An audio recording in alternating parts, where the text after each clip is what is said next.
नवे अध्ययन का 9th चैप्टर है और उसमें पहला है सूत्र संख्या 13 सूत्र में था रोग उत्पत्ति के 9 कारण बताए गए थे। उसमें से 7वां कारण पंथ गमन बताया गया था।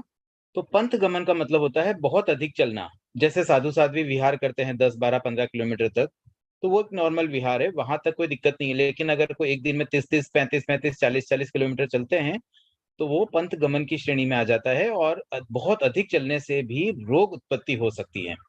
जैसे अभी वर्तमान में कुछ समय पहले ही आचार्य प्रवर ने बहुत लंबे विहार किए थे साध्वी प्रमुखा जी से मिलने के लिए। और वैसी मतलब वो रेयर केस में ठीक है, बट रेगुलर अगर कोई इस तरह से विहार करे, लंबे लंबे चले, वैसे हम तो अभी गृहस्थ जीवन में इतना नहीं चलते हैं, बट साधुओं के लिए ये हो सकता है कि बहुत अधिक चलने से भी रोग उत्पत्ति हो सकती है। हमारे संघ में भी कई ऐसे संत हैं जो बहुत लंबे लंबे विहार करते हैं, जैसे उग्र विहारी कमल मुनि भी बहुत लंबे विहार करते हैं। तो यहाँ एक कारण बताया गया, और ऐसा नहीं कि कोई भी रोग उत्पत्ति के कारण सबके लिए एप्लीकेबल हो। किसी किसी को वो सेट भी हो जाता है, किसी का शरीर वैसा सद भी सकता है। तो बट इसका अर्थ यही था, पंथ गमन का मतलब बहुत अधिक चलना। उसके बाद एक सूत्र है 42 नंबर, जिसमें प्रायश्चित के मतलब बताए गए थे बातें, जिसमें एक 9वां था अनवस्थाप्य के योग्य। तो इससे पूर्व जो थे वो 8 भेद तो हम पिछले चैप्टर में पढ़ चुके, तो यही एक नया पॉइंट आया था। तो इसका अर्थ होता है कि जब कोई साधु बहुत बड़ी गलती करता है तो उसकी पुनर्दीक्षा तो होती ही है, लेकिन दीक्षा से पूर्व उसको तब का भी प्रायश्चित दिया जाता है। तो तप पूर्वक अगर दीक्षा होती है तो वो इस 9वीं कैटेगरी में अनवस्थाप्य के योग्य प्रायश्चित के अंतर्गत आ जाता है। उसके बाद और एक जिज्ञासा थी सूत्र संख्या 61 के संबंध में। 61 सूत्र में बलदेव के बारे में बताया गया था। एक मतलब उसमें सेकंड वाली जो बात थी वो बलदेव राम ये शब्द आए थे, और उनके बारे में ये बताया गया कि वो आगामी उत्सर्पणी में चातुर्याम धर्म का निरूपण करने वाले बनेंगे। मतलब क्या हुआ कि वो तीर्थंकर बनेंगे, आगामी उत्सर्पणी के तीर्थंकर बनेंगे। और तीर्थंकर भी कौन से? सेकंड से लेकर 24 तक, मतलब बीच के जो तीर्थंकर होते हैं जो चातुर्याम धर्म की निरूपणा करते हैं। तो अब प्रश्न ये आया कि भाई हमने तो अब तक यही पढ़ा कि भगवान राम के लिए कहा जाता है वो तो मोक्ष चले गए, तो फिर ये बात यहाँ पे किस संदर्भ में आई है? तो इस पर मैंने कुछ खोज की, कुछ मतलब स्टडी की, उससे जो मुझे समझ में आया वो ये बात है कि 9 वासुदेव और बलदेव की जोड़ी इस अवसर्पणी काल में हुई है। तो उन 9 में से एक तो भगवान राम, जिसे हम मतलब जनरली कहते हैं राम के रूप में अनेक अन्य संप्रदाय हिंदू धर्म में विशेष रूप से उनको पूजा भी की जाती है। और उनके भाई थे लक्ष्मण, तो लक्ष्मण को हम वासुदेव मानते हैं और राम को बलदेव मानते हैं। तो ये जो राम है उनका एक्चुअल नाम आगमों में आता है पद्म, और लक्ष्मण का नाम भी कहीं कहीं नारायण भी आता है। तो नारायण और पद्म वाली ये वासुदेव बलदेव की जोड़ी थी, भाई भाई की। और यहाँ जो राम शब्द आया है वो एक्चुअली कृष्ण के बड़े भाई का नाम है। तो वैसे कृष्ण के बड़े भाई का नाम हमने पढ़ा है बलराम, और बलभद्र भी नाम आता है। तो ये जो बलराम है उसी से राम शब्द आ गया, तो एक इनका तीसरा नाम राम भी आ जाता है। तो ये बलदेव राम का जो उल्लेख है वो संभवतया कृष्ण के बड़े भाई, कृष्ण वासुदेव थे, उनके बड़े भाई जो जिन्हें बलराम बलभद्र आदि नाम से भी जाना जाता है, उनके लिए ये उल्लेख है। और उनके बारे में ही ऐसा लगता है, क्योंकि वही एक ऐसे बलदेव है जो अभी देवलोक में है। बाकी 8 बलदेव तो मोक्ष जा चुके हैं। तो इस अवसर्पणी में एक वही बचे हुए हैं, और उनके नाम का राम शब्द भी मैच हो रहा है, क्योंकि कहीं कहीं उनका उल्लेख एग्जैक्टली राम नाम से भी आता है, उनका नाम राम है। तो बलदेव राम जब आ रहा है तो दैट मीन्स ये संभवतः कृष्ण के बड़े भाई जो बलदेव हुए हैं उनके संबंध में प्रतीत होता है, और वो आगामी उत्सर्पणी में तीर्थंकर बन करके मोक्ष पधारेंगे। तो ये कुछ मेरी तरफ से जो पेंडिंग रह गई थी मैंने समाधान करने का प्रयास किया है। और कोई जिज्ञासा अगर हो तो एक बार पुनः हैंड रेज करने के लिए अवसर है।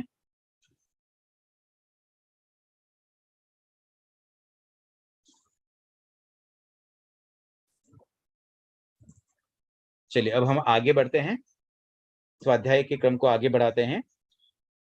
9th चैप्टर और 62 नंबर का सूत्र। ये 62 नंबर सूत्र साइज की दृष्टि से अगर मैं देखूं तो अब तक इस पूरी पुस्तक में सबसे बड़ा सूत्र मुझे प्रतीत होता है।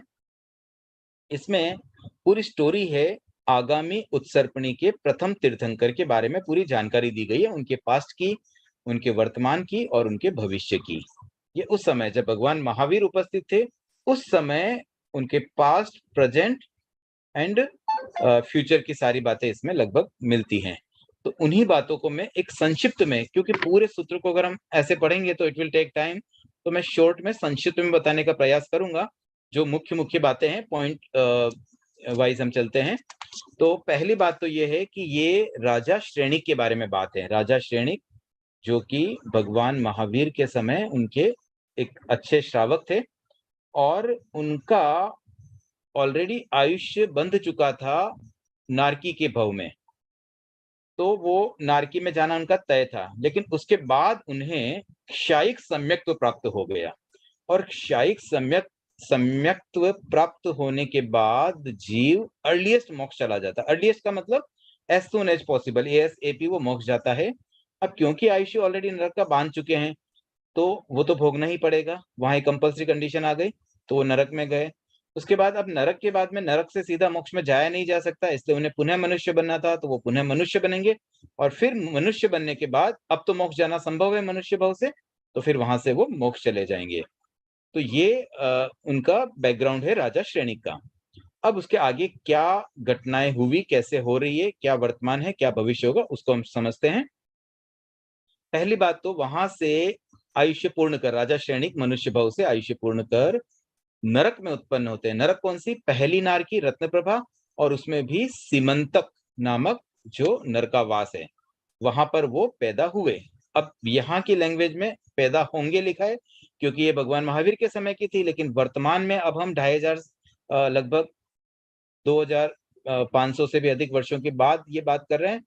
तो अब ये पास्ट में हो गई बात। तो पास्ट में घटना ये घटी कि उन्होंने नरक में उपपात किया, वहां पर वो जन्म लेकर के अब वर्तमान में वो पहली नारकी में हैं, और वहां उनकी उम्र कितनी है? 84,000 ईयर्स, 84,000 वर्ष।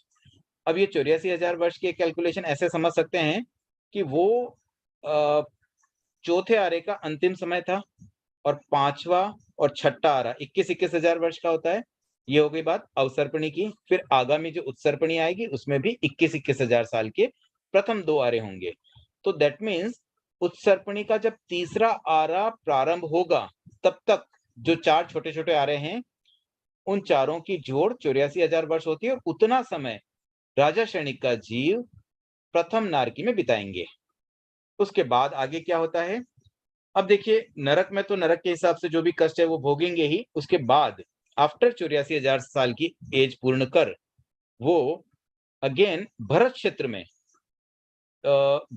में वो जन्म लेंगे। और भरत क्षेत्र में भी कहां पर? एक जनपद का नाम दिया गया है, पुंड्र जनपद, शतद्वार नगर।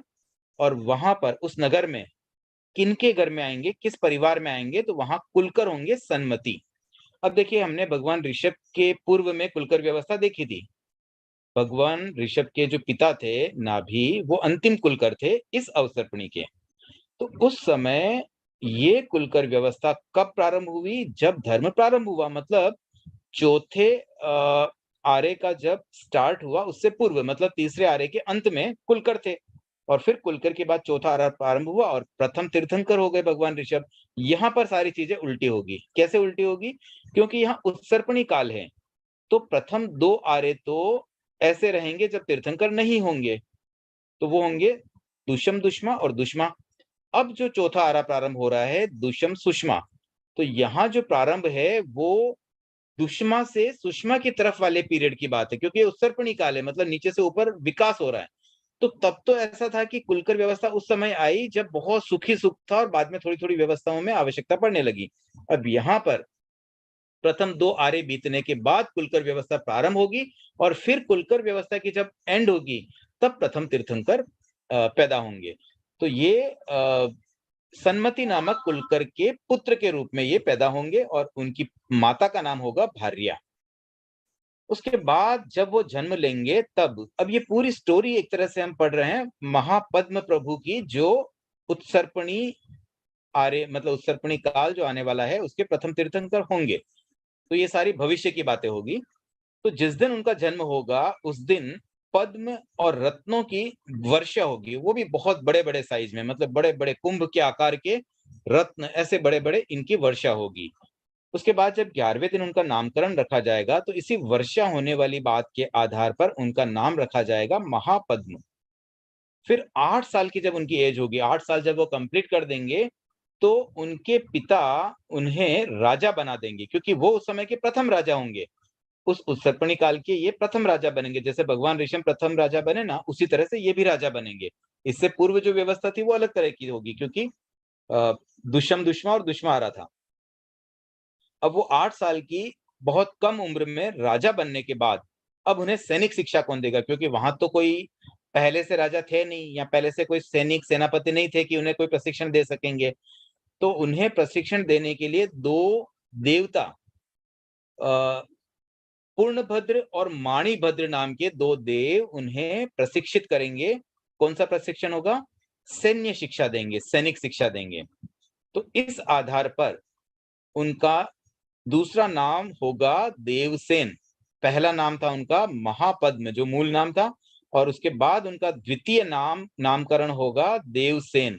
बेसिस क्या था कि देवता द्वारा सैन्य शिक्षा प्राप्त की। उसके बाद कहीं उनके किसी स्थान पर श्वेत हाथी उत्पन्न होगा, और श्वेत हाथी पर जब बैठ करके वो यात्रा करेंगे, तो उन्हें देख करके सब उनका नाम कहेंगे विमल वाहन। तो इस तरह से उनका तीसरा नाम होगा विमल वाहन।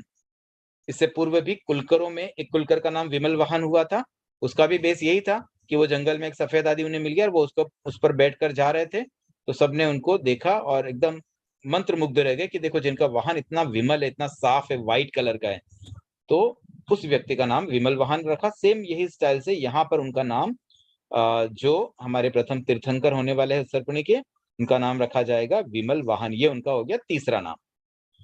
उसके बाद जब उनकी उम्र लगभग 30 साल की हो जाएगी, 30 इयर्स कंप्लीट हो जाएंगे, तब उनके माता-पिता की मृत्यु हो जाएगी, और उसके बाद वो अपने शेष परिजनों से और अपने आस-पास के लोगों से परमिशन लेकर के दीक्षा ले लेंगे।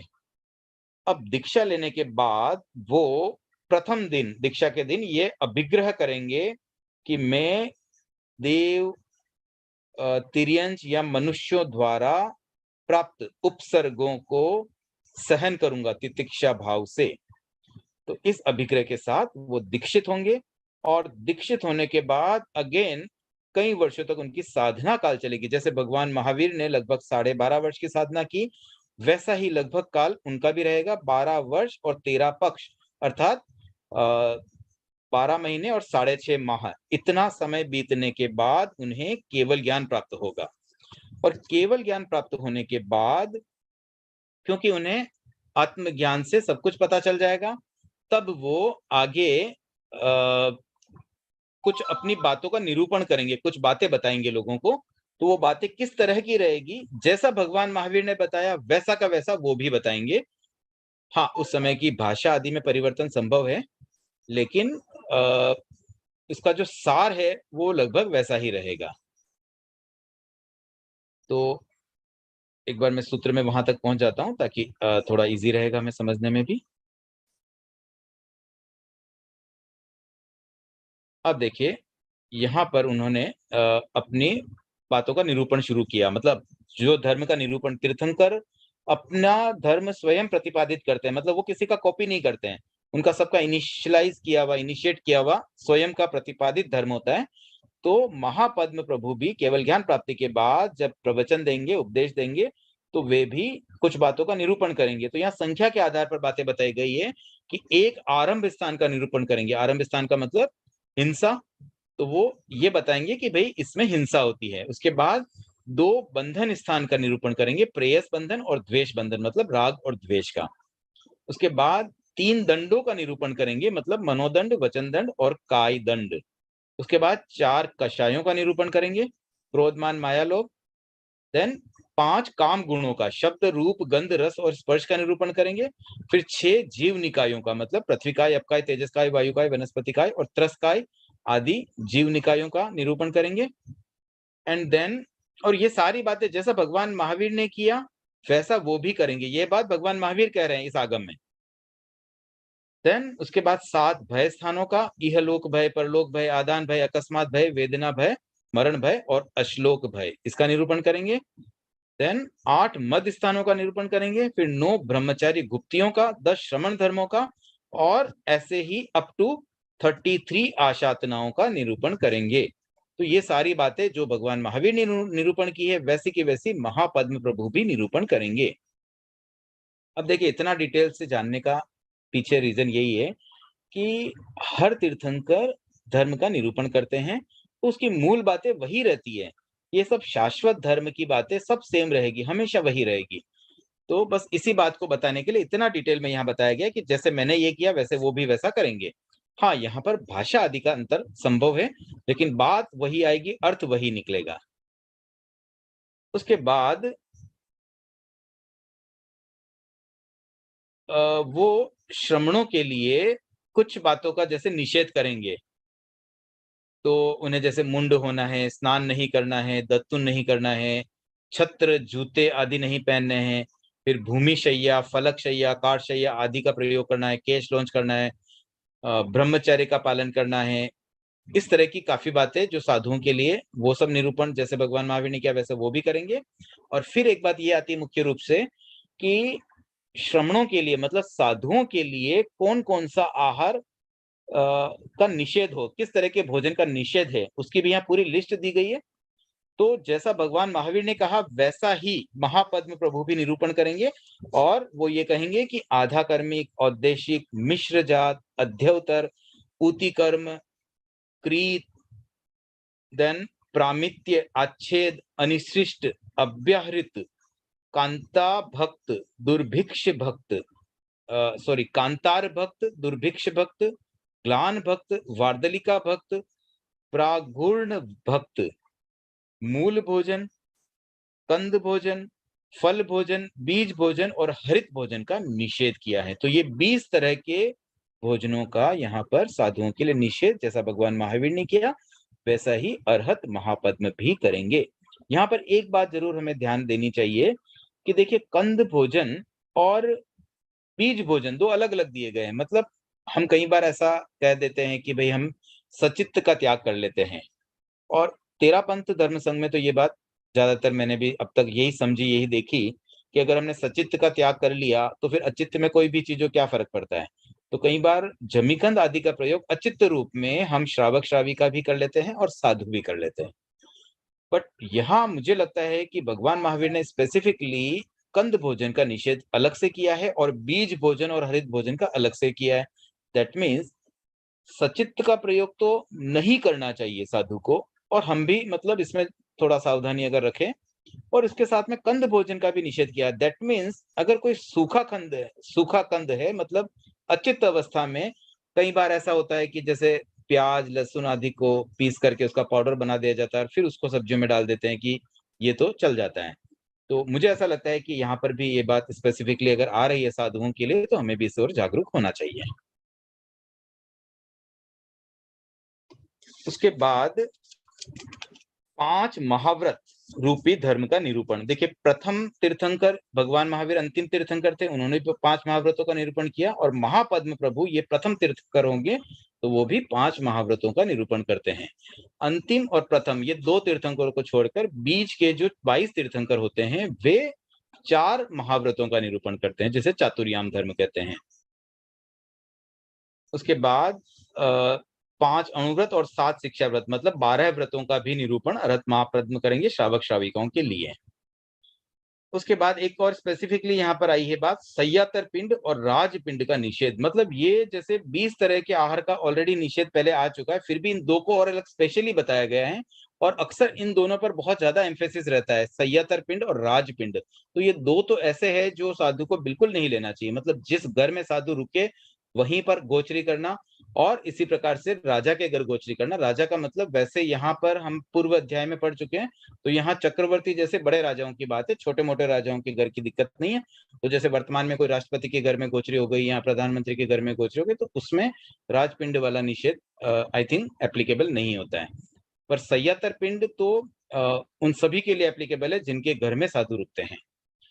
उसके बाद आगे आता है जैसे भगवान के भगवान महावीर के 9 गण और 11 गणधर थे, इसी प्रकार महापद्म प्रभु के भी 9 गण और 11 गणधर होंगे। उसके बाद उनकी कुछ और चीजें आ रही है कैलकुलेशन की 29 वर्ष और 5.5 महीना, मतलब 29 वर्ष और 5.5 महीना जब बीत जाएगा केवली पर्याय का, तब वो निर्वाण को प्राप्त हो जाएंगे। तो ये पूरी स्टोरी महापद्म प्रभु के संबंध में है, जो लगभग भगवान महावीर से बहुत कुछ मिलती जुलती है। उनकी एज भी लगभग उतनी थी, दीक्षा लेने की अवधि, उसके बाद साधना काल, केवल्य प्राप्ति के बाद का समय, लगभग सारी चीजें ऑलमोस्ट मैच हो रही है। तो ये सारी बातें हमने महापद्म प्रभु जो उत्सर्पणी काल के प्रथम तीर्थंकर है उनके बारे में जानी 62 नंबर सूत्र के अंतर्गत। अब हम आगे बढ़ते हैं। आज 9th चैप्टर को पूरा करने का भाव है, तो अब बाकी सूत्रों को थोड़ा सा क्विकली कर लेंगे। 9 नक्षत्र चंद्रमा के पृष्ठ भाग में होते हैं, मतलब पीछे की तरफ होते हैं, और वो पृष्ठ भाग से ही भोग भी करता है। चंद्रमा उनका भोग पीछे की तरफ से ही कर लेता है। ये 9 नक्षत्रों के नाम यहाँ दिए गए हैं: अभिजीत, श्रवण, धनिष्ठा, रेवती, अश्विनी, मृगशीर, पुष्य, हस्त और चित्रा। ऐसे टोटल 28 नक्षत्र होते हैं, उनमें से 9 की ये क्वालिटी होने से ये 90वें चैप्टर में इनको समाविष्ट किया गया है। उसके बाद आता है आनत, प्राणत, आरण और अच्युत। ये जो कल्प का मतलब प्रथम जो 12 वैमानिक देवों के 12 विमान होते हैं उनको कल्प कहते हैं। तो उनमें इन 4 कल्पों के विमानों की हाइट 900 योजन है। आगे बताया गया कुलकर विमल वाहन, ये पास्ट अभी उत्सर्पणी अवसर्पणी जो अभी वर्तमान में चल रही है उसमें जो कुलकर विमल वाहन है उनकी बात है। तो ये 900 धनुष ऊंचे थे, उनकी हाइट बताई गई है 900 धनुष। देन तीर्थंकर पद में बताया गया कौशलिक अरहत ऋषभ ने इसी अवसर्पणी के 9 कोटि कोटि सागरोपम काल व्यतीत होने पर तीर्थ का प्रवर्तन किया था। तो भगवान ऋषभ ने कब तीर्थ का प्रवर्तन किया उसकी समयावधि यहाँ पर उल्लेखित है। उसके बाद है द्वीप पद। ये 4 द्वीपों के नाम है: घन दंत, लष्ट दंत, गूढ़ दंत और शुद्ध दंत। ये अंतर्द्वीपज है। अंतर्द्वीप जो है 56, उनमें से 4 के नाम है, मतलब 7-7 के जो सेट बने हुए। तो इसमें 900 योजन इनकी लंबाई चौड़ाई है, मतलब इसका डायमीटर जो है वो 900 योजन है। उसके बाद है महाग्रह शुक्र के 9 विथियां हैं। शुक्र जो कि 900 योजन हाइट पर भ्रमण करता है पृथ्वी तल से, और उनकी विथियां का मतलब होता है उनका मार्ग, मतलब मार्ग के पार्ट कर लिए जाएं अगर, कि भी जैसे वो सर्कुलर घूम रहे हैं तो उसके 9 हिस्से बना दिया।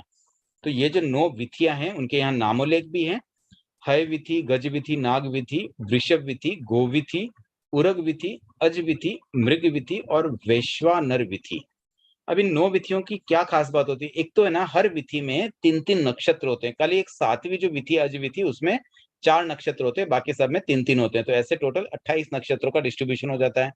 और फिर जब वो जिस विधि से गो थ्रू होता है, शुक्र जब उस मार्ग पे होता है, मान लो वो हय विधि में अभी जा रहे हैं या गज विधि में भ्रमण हो रहा है शुक्र का, तो जिस विधि में जाते हैं उसके अनुसार उसका प्रभाव पड़ता है। जो ज्योतिष ज्ञान के अनुसार कहते हैं ना, शुक्र अभी यहाँ है तो उसका ये प्रभाव रहेगा।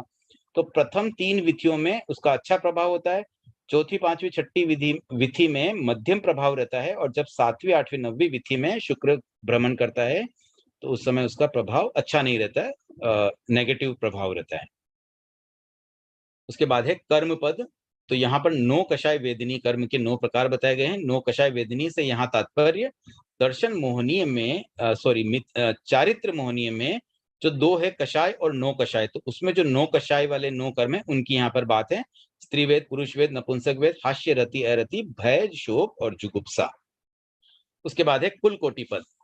चतुरेंद्रिय जाति के योनि प्रवाह में होने वाली कुल कोटियां 9 लाख हैं। ठीक है, कुल कोटियों के बारे में हम पहले ही जान चुके हैं। यहाँ चतुरेंद्रिय जाति की बात है तो उनकी कुल 9 लाख कुल कोटियां हैं। इसी प्रकार से पंचेंद्रिय तिर्यंच योनिक स्थलचर भुज परिसर्प, ये इस कैटेगरी के जो जीव है उनके योनि प्रभाव में भी कुल कोटियां 9 लाख हैं। उसके बाद 72 नंबर सूत्र है: जीवों ने 9 स्थानों से निर्वर्तित पुद्गलों का पाप कर्म के रूप में चय किया है, करते हैं और करेंगे। तो ये बात भी हम लगभग अनेक चैप्टरों में पहले पढ़ चुके हैं। तो यहाँ पर भी 9 स्थान दिए गए हैं, तो 9 की अपेक्षा क्या है? पृथ्वीकाय, अपकाय, तेजसकाय, वायुकाय और वनस्पतिकाय, मतलब एकेंद्रिय के 5 भेद कर लिए गए हैं। तो 5 तो ये हो गए, उसके बाद जो बचे हुए 4 इंद्रिय वाले जीव, द्विइंद्रिय, त्रिइंद्रिय, चतुरिंद्रिय और पंचेंद्रिय। तो इस प्रकार से ये जो 9 प्रकार के जीव है, उनके द्वारा निर्वर्तित, मतलब उनसे जो फ्री हुए, वो जो कर्म पुद्गल उनके द्वारा निर्जरित है, निर्वर्तित है, उनसे छोड़े गए, उनसे फ्री हुए वो पुद्गलों को सभी जीव ग्रहण करते हैं। तो उसके बारे में ही ये सारी बात है। पहले चय करने की बात आती है, चय के बाद में उपचय, बंधन, उदीरण, वेदन और निर्जरण, ये सारी चीजें पास्ट, प्रेजेंट और भविष्य में यानी कि किया है, करते हैं और करेंगे। और अंत में पुद्गल पद, 9 प्रदेशी स्कंद अनंत है, 9 प्रदेशावगाढ़ पुद्गल अनंत है, 9 समय की स्थिति वाले पुद्गल अनंत है, 9 गुण काले पुद्गल अनंत है। इसी प्रकार से शेष वर्ण तथा गंध, रस और स्पर्श के 9 गुण वाले पुद्गल अनंत हैं। अब देखिए, हमने अब तक हर चैप्टर में 1 गुण वाले, 2 गुण वाले, 3 गुण वाले, 9 गुण तक हम पहुंचे हैं। ऐसे अगर हम आगे बढ़ते जाएं तो 10, 11, 12, 13, 14, 15, 16 ऐसे अनंत तक पहुंच जाएगा। ऐसे कितने भी गुण ले लो, हर एक के अनंत हैं। ये मूल बात है। और यहाँ क्योंकि 10 चैप्टर है, इसलिए यहाँ तक तो 10 तक की ही बातें आएगी, लेकिन आगे हमें इस रूप में समझना होगा कि ये क्रम आगे भी बढ़ता जाएगा। इस तरह से हमारा अभी 9 चैप्टर एक बार कंप्लीट होता है। तो जिज्ञासाएं अगर कोई है तो हैंड रेज करें।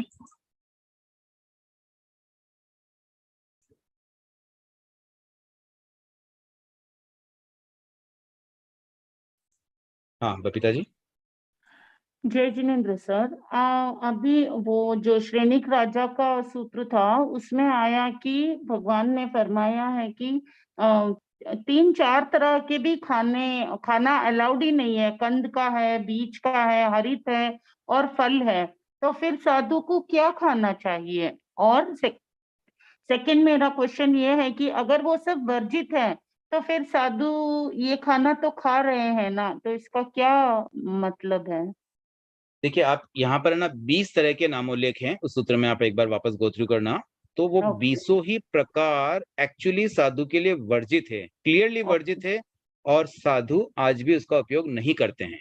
मैं पुनः दोहराता हूँ, साधु आज भी उसका उपयोग नहीं करते हैं। कहीं आपको कोई दोष जान पड़ रहा है तो या तो वो साधु नहीं है, असाधु है, या फिर वो उसका वापस पुनः प्रायश्चित लेते होंगे। तो आप उसकी पूरी छानबीन करें, पता करें। अगर कहीं कोई गलती, दोष जान पड़े किसी में, तो हम, अगर वो वास्तव में साधु है तो हम साधु को बताएं या आचार्यों को बताएं। और हम स्वयं भी विवेक रखें कि साधु के लिए क्या किस प्रकार का आहार करणीय है, कौन सा करणीय नहीं है। अब रही बात तो कि सर कहीं कोई व्यवस्था संबंधित हाँ आचार्यों हाँ। ने निर्णय लिया है, तो ओके। वो आचार्य वर्तमान परिस्थितियों के अनुसार कोई निर्णय अगर लेते हैं, तो वो चीजें कुछ अलग होती है और उसके अनुसार उनके लिए उचित प्रायश्चित का प्रबंध भी होता है। आज के समय में भी अगर हम देखें तो सामान्यतया किसी भी साधु साध्वी के लगभग 30 दिन, 30 उपवास हर वर्ष प्रायश्चित के रूप में आ जाते हैं, तब प्रायश्चित में। इसके अतिरिक्त दोनों समय प्रतिक्रमण करते हैं और भी तरह तरह के छोटे छोटे प्रायश्चित उनके चलते रहते हैं। तो कहीं कहीं प्रायश्चित के द्वारा वो उसको सॉल्व करने का प्रयास करते हैं। और कहीं कोई बात अगर फिर भी लगती है हमें, तो हमें साधु साधियों से स्वयं डिस्कस कर लेना चाहिए, गुरुदेव से डिस्कस करना चाहिए और फाइंड आउट करना चाहिए कि क्या मिस्टेक है, क्या कहीं आगम में कोई गलत बात प्रिंट हो गई है, या फिर कोई हमारी आज के जमाने के अनुसार सुविधावादिता बढ़ने की वजह से अगर कोई खामियां आ रही है, कोई दोष सेवन हो रहा है, तो उसे उचित प्रकार से दूर करने का प्रयास भी साधु साध्वी अथवा गुरुदेव कर सकते हैं। Okay sir, thank you.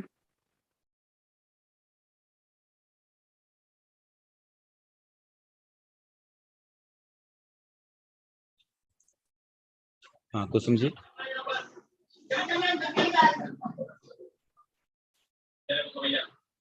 Kusum ji, unmute करें अपने आप को। हाँ, जय जिनेन्द्र सर। जय जिनेन्द्र। मेरा भी एक क्वेश्चन था कि जैसे अगर बात कर रहे हैं ना कि जमीकंद साधु को नहीं कलपता, तो जैसे हल्दी, अदरक, ये सूखा भी होता तो जमीकंद ही है ना, वो फिर वो कैसे कल्पेगा? देखिए, मैं ना इस संबंध में बहुत ज्यादा डिटेल में बात नहीं कर पाऊंगा। जितना हमने आगमों में पढ़ा है, मेरा टास्क इतना सा था कि ठाणम आगम में जो बातें लिखी हैं उसे हम पढ़ें और समझने का प्रयास करें। तो हमने उसे पढ़ लिया, अब हम समझने की प्रयास भी कर रहे हैं। और मैंने अभी इससे पूर्व बबीता जी के प्रश्न के उत्तर में भी यही बात कही थी कि कहीं कोई चीज हमें अगर गलत लगती है तो हम स्वयं साधु साध्वियों से या गुरुदेव से डिस्कस कर सकते हैं, संभव है उसके लिए वो प्रायश्चित लेते होंगे। और अगर कहीं कोई दोष फिर भी रह जाता है या उसका उचित प्रायश्चित नहीं हो रहा है, तो ये भी पॉसिबल है कि उनकी आत्मा दूषित होती होगी। तो थोड़ी सी जानकारी हमें डिटेल में गुरुदेव आदि से ही करनी चाहिए या बहुश्रुत साधु साधियों से करनी चाहिए।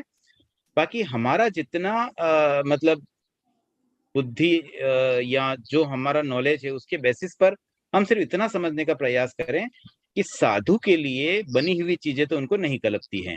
ये बात हम सब जानते हैं। फिर भी हम इसलिए मैं बोल रहा हूँ कि मैंने देखा है अधिकांश, मैं कई बार तत्व ज्ञान की क्लासेज में भी जब डिस्कस करता हूँ तो लेडीज क्लियरली बोलते नहीं नहीं ये तो होता ही है, ये तो आजकल कॉमन हो गया, हम तो दोष, हमारे भी दोष लगता है, हम तो बनाते हैं, उनके लिए बनता है, ये सब हो रहा है। तो अगर हो रहा है तो गलत है। देखिए अगर हो रहा है तो हम उससे बच नहीं सकते। भी आजकल एक सिस्टम बन गया इसलिए सब चला ले, वो तो नहीं हो सकता है। धर्म तो शाश्वत है, जो है वो सही है। तो कहीं कोई चीज गलत हमारे पार्ट से हो रही तो हम उसमें विवेक रखें, और कहीं साधु साधियों के पार्ट में होती है तो हम इतना विवेक रख सकते हैं कि हम उन्हें चेताएं और उसका सही सोल्यूशन जो भी हो वो भी उस पर जागरूक रहकर कर सकें, गुरुदेव आदि से भी वो डिस्कस करके कोई सोल्यूशन निकाल सके। कुछ परिस्थितियां वश भी ऐसी दिक्कतें आ जाती हैं कि गोत्री हो नहीं पाती, जैसे महानगरों में अब लोग नीचे रहते नहीं है, 15-15 20-20 माले, उतनी गोत्री पॉसिबल नहीं हो पाती, तो उस संबंध में कहीं दोष सेवन होता भी होगा। तो उसके लिए प्रायश्चित का भी विधान है, और प्रायश्चित के द्वारा जो भी दोष लगते हैं उसका भी सॉल्यूशन हो जाता है। और साधु तो बहुत सेफ पोजीशन में होते हैं क्योंकि 2 टाइम तो वो प्रतिक्रमण कर लेते हैं, फिर गुरुदेव से वार्षिक और पीरियडिकल प्रायश्चित भी लेते रहते हैं। तो काफी कुछ उनकी क्लीनिंग हो जाती है आत्मा की। लेकिन हम श्रावकों की क्लीनिंग कितनी हो पा रही ना, ये हम सबके लिए सोचने का बहुत बड़ा विषय है। धन्यवाद।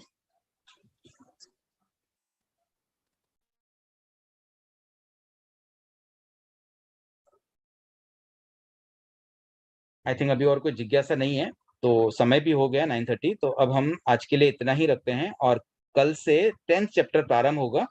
अब बहुत अधिक दिन नहीं है, बहुत जल्दी ही नेक्स्ट आगम भी प्रारंभ हो सके, जिसकी जानकारी आपको कुछ ही दिनों में प्राप्त हो जाएगी। तो अब 10वां चैप्टर लगभग, उसमें 175 से 180 के बीच में कुछ सूत्र हैं, तो कोशिश करेंगे 5 या 6 लेक्चर्स में इसको कंप्लीट करने के लिए। तो अब आपकी अगर पुरानी कोई भी जिज्ञासा अगर बच गई हो तो अब समय है कि हम एक बार उस पर पुनः चिंतन कर लें। जहां तक मुझे ध्यान में था लगभग सारी जिज्ञासाएं मैंने समेटने का प्रयास किया है, जितना मुझे समझ में आया, जितनी मेरी जानकारी है, जितना मेरा नॉलेज है। और कहीं कोई कमियां रह सकती है, कुछ चीजें शायद अनुत्तरित भी रह जाए, तो हम सब मिलकर के आगे भी अनुसंधान के लिए अवकाश रखते हुए स्वाध्याय करते रहें। और अब ये 10वें चैप्टर के साथ पुरानी कोई भी जिज्ञासाएं रह गई हो तो ट्राई करें अगले 4-5 दिनों में उसे कवर करने का, ताकि बाद में फिर ठाणम से रिलेटेड कोई जिज्ञासाएं अवशेष न रहे। ओम अरहम, जय जिनेन्द्र।